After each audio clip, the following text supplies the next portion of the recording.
Oh man, Hollywood, Hollywood, Hollywood. you, it's an understatement. Why is my throat always clogged every time I try to speak here? I don't know. Anyways, as I was saying, it just feels like Hollywood, and we know it is creatively bankrupt. They have no true new ideas. Everything's a mockery of something. They're afraid to try something new, and all they want to do is remakes and live actions all the freaking time. And it's a point where these remakes are completely forgettable, the point that people always just go back to the classics all the time, the ones that were first made. And it makes you wonder that this entire point of this is just completely useless. And of course, the live actions that Netflix, Hulu, and Amazon's always doing, and they're getting started on the script I read from the Resident Evil series. Albert Wesker, a caring father? What the? I'm not gonna get on that because Resident Evil live action sucks, anyways. The movies were entertaining, but as an adaptation, it kind of sucks. You know? It really, really does. But let me get on to straight to the point. I'm here to talk about something else. The Powerpuff Girls live action, as we played on the CW22. Not on HBO Max or anything, but the CW20 freaking 2. Now you might be wondering, okay, you expect to have the show well invested, you'll try to put on a streaming service, so at least it'll gain some popularity. This is not going to end well. Sure, you can do the DC comics, do your woke version of them if you want to. Batwoman and Supergirl, The Legends of Tomorrow. I used to watch CW when it was called the WB. There's a lot of shows on there. And then when it did become a CW 22, I still watched it. But then now the only shows I watch now on the CW are Supernatural. It is on its last season, just waiting for them to begin production again. And the 100, which I feel like they're really dragging it. To the point I'm like, why? I felt like it should have ended when they came to the new planet, and everything else should have been like an open book or something. Like, you decide what happens later on, your own thoughts, Something like that, an open ending. But instead, they're continuing on, and I don't know when it's going to end now. But now we have a live action of the Powerpuff Girls that are supposed to be coming there. And besides that, they also have, Riverdale and stuff like that. And I watched Riverdale, and it was like, it doesn't feel like the Archie series. And what do I know? The only thing I watched of Archie really was Archie's Weird Mysteries. Jughead don't act like Jughead, and a lot of characters don't act like they're supposed to. And some of the characters have been changed, and I don't like it. I just don't, okay? Now here comes the Powerpuff Girls. Fighting the forces of evil while being in a very contradicting society of Townsville.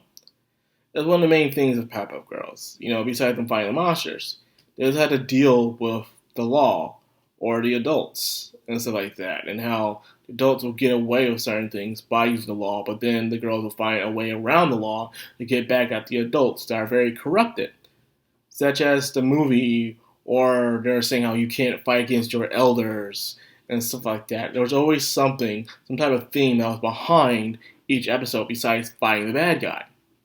That was one of the main points of Powerpuff Girls.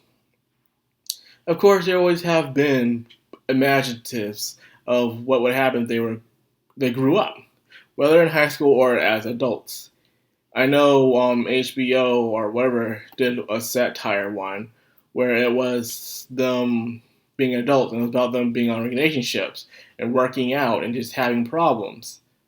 That was one of the main things. It was focusing more on that than it was about the monsters. Which was funny, but no one really wants it to happen. Then there was another one where Cartoon Network did it themselves, where they're at the mall and they're just talking all the time, and they were actually into the Rowdy Rough Boys. That was one scene. Now we have this. People thought it was going to be a joke and not go any further than that. But oh no. No. Hollywood, baby. They said, no, this sounds like a good idea. This is not going to backfire at all, we're going to change the characters. And I'm like, oh God. Why? Why?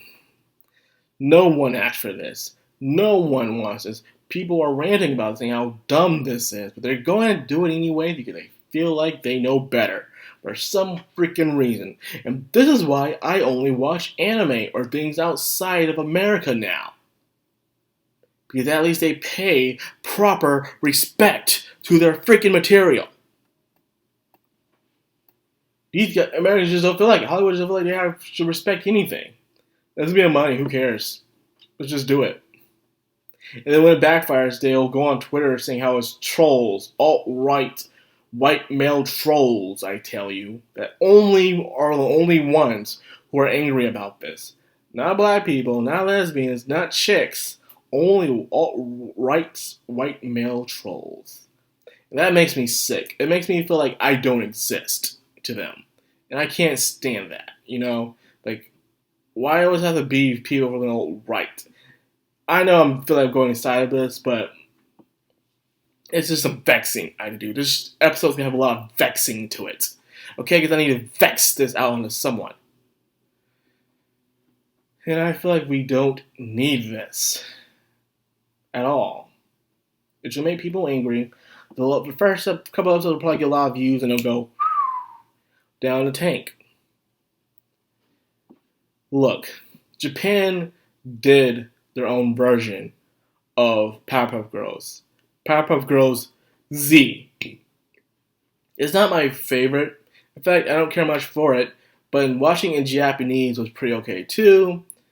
They were more like magical girls with yo-yos, toy hammers, and a bubble net or whatever it was. It was freaking weird what they were fighting with, you know? And they were magical girls. And the opening, though, was really good. I love the Powerpuff Girls Z opening. I like it. I like the song and everything. It was nice. At least paid some respect to the show. You know? They didn't try to change the characters completely. They didn't. Everyone acted the way you thought they did. Well, Bubbles wasn't much of a crybaby, but again, they were in elementary school, I think. I can't remember. It's been a long, long time. The show was, however, played on Boomerang. People thought it wasn't played here, but it was. It was on Boomerang. And the opening didn't have the awesome Japanese music. Of course it didn't. You know, that's just how it is, unfortunately. But it was still good nonetheless. People enjoyed it. Now, there's something that I did enjoy. Something that people don't talk about, not anymore. But however, I found out when you do show pictures of it, people do remember it. Some years back, on a page called Snafu Comics, there's an artist called The Bleed Man. And he curated a very awesome fan universe of the Hanna-Barbera shows and some other shows along the way with it for good measure. And he created a thing called Powerpuff Girls D with another creator called, let me check on this creator. His name was BR. So it's BR and Bleedman created the show called Powerpuff Girls D, where it took a more dark and but yet sometimes goofy and funny side of it. Imagine all the Cartoon Network shows and some other shows, including DC and stuff, all together in the same universe. All in the same universe. Blossom, Bubbles, and Buttercup move out of the city of Townsville, and they go into a new city, where they meet Dexter, that's right, Billy and Mandy, and tons of other characters. They even meet XJ9, aka Jenny from My Life as a Teenage Robot, Character Cali Dog, Samurai Jack, Ed, and Eddie. All these characters put into the same universe like you used to see on Cartoon Network back in the day. Powerpuff Girls D was awesome. It took a dark turn where Dexter is dealing with his past demons of what happened to him and Dee Dee, and Mandar is also there. There's also other villains from other shows as well. There's even an original Powerpuff Girl named Belle, a girl with white hair who was created by somebody else, but also used the power of Chemical X. There are tons of references and a lot of stuff in this thing. And sometimes it can get overbearing and annoying, but there is a story. The only downside is that Bleedman takes a very long time to update a page. Like where most people do chapters per month or week, Bleedman does a page every couple of days because the guy is very busy. He does a lot of stuff, not just commissions, but he also does other stories. He also works on the future of the Powerpuff Girls D series called Grimm Tales, where Mandy marries Grimm and they have two kids, Junior and Mandy, and they also work alongside with Blossom's daughter as well, Mimi. And it's just, oh my god, it's freaking weird, but I love it. It's so creative. It's so awesome. And yes, there are tons of references. One of Bleedman's shortcomings is that he shoves too much into his comics, where it's just overbearing, where you just want them to stick onto the story. And he does take long because he's very busy. But we have that. People always wish for that to become animated, because there's an anime special called Blood on My Hands. If you look it on YouTube, look up Grimm Tales Blood on My Hands. It is amazing. I remember I posted that thing on Facebook, and I got over 2,000 likes. That's still my most watched and looked at post to this day. Man, when I introduced everyone to the religion of Bleedman. But that's not the only fact I have to talk about, is that we have good things we don't need to watch. You don't have to watch this Powerpuff Girls live action. You don't have to. I just want to see it. No. You don't have to watch it. You can just watch Powerpuff Girls Z, or you can read Powerpuff Girls Z, or you can read Powerpuff Girls D and enjoy yourself. I'm currently reading it right now. I'm rereading it. It's been years. Like, sometimes you have to reread it because you forget sometimes what the plot is about or what they're doing, because, like I said, Bleedman takes sometimes a little while to update a page. He does put a lot of content on the page, which I think is one of his undoings. If he didn't try to put so much into a page and just be more focused and narrow, it would be good, but then again, it probably would lose its charm that you got used to over the years. Now, after live action, I'll probably watch it for you, and I'll talk about it. Only one episode, because I don't want to kill myself. Oh, God. Why? This is why everyone watches anime. This is why everyone's going to anime, manga, and light novels, and Japanese video games, because they're tired. They are so sick and tired. And to tell you the truth, the reason why I say Hollywood and not America is, believe it or not, on Twitter, I find out a lot of people in America with tons of good ideas for a show, for a book, and whatever, but they always get turned down by these companies who claim that they're accepting diversity, but they're not. And I'm just going to say it out to you. What these people mean by diversity are white women and lesbians. And that is it. If you don't have a hair color, if you're not a white woman, or you don't wear teal hair, you cannot do anything in this show. You can't. I know it's a hard pill to swallow, people, but it's the truth. Clownfish TV was talking about this, how people were coming to them saying how their ideas were turned down, or how they were mistreated, beside the fact that they claim so hard to be for diversity and stuff. And one thing I was always taught by my grandparents is that beware those who try to boast about their self-righteous, that they're always hiding something in the woodwork. And that's exactly what's going on right now in the entertainment business. That all these people who claim to be diverse always end up being the worst people imaginable. And the people that they always try to look down upon and stub their noses to are always end up being the cool people, where the people that are all about business and the respect of the product and the value of the customer.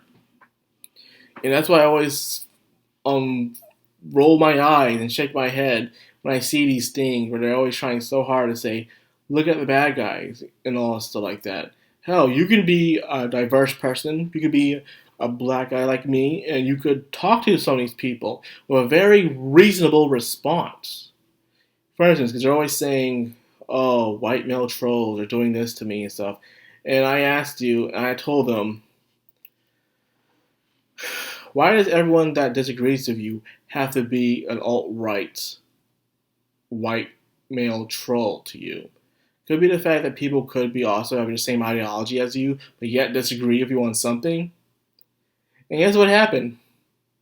He didn't respond to me. He blocked me. He blocked me. Even though I've thrown out such a reasonable and understanding response. He blocked me.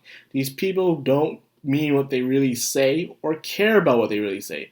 They only do it to pander to a certain crowd that are completely delusional towards reality.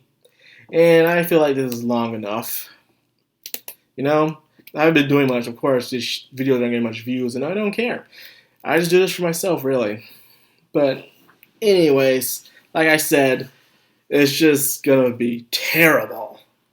You know it's gonna be terrible. It's gonna be the CW22. They're just gonna talk about romance and meeting different guys, or Bubbles or Buttercup's gonna turn gay or something, and which I don't care. But the thing I like they did in Powerpuff Girls D is where, what if a tomboy wants to be feminine sometimes? What if a tomboy can have a crush and act all girly from time to time, where instead of going the original, typical, predictable route where she's a tomboy, so therefore she must be gay and a lesbian. Why can't it just be a tom girl and think, oh, she likes that guy? Oh wow, that's very interesting. Because in the Powerpuff Girls D comic, she has a little crush and admiration towards Samurai Jack and stuff, you know, where she learns to cook and stuff like that, and to control her anger. And it's okay to be strong and headstrong, but don't go in without a plan. Anyways, I'm trying this long enough. It's just that there's so much they could do with this, but they're not going to do it because they don't try to understand the product. That's what separates America from Japan, well, Hollywood from Japan. Japan tries to understand the product most of the times, and they do their best to deliver it out to the people. To please the people, because they know if they please the people are going to want more, and they're going to want to support it. I don't know what's going on here. It's like they don't care about the customer. But now since we're in the crisis and people are losing money, I'm hearing rumors that they have to skip the woke stuff now because it's just not doing well for them. And this video is going on long enough. I need to stop. It's just that there's just so much I can talk about this. And there's so much I can talk about. But I just need to stop, but I can't stop. Yeah, I'm trying to end the video, but I can't. It's like, dude, you haven't done a video in a long time.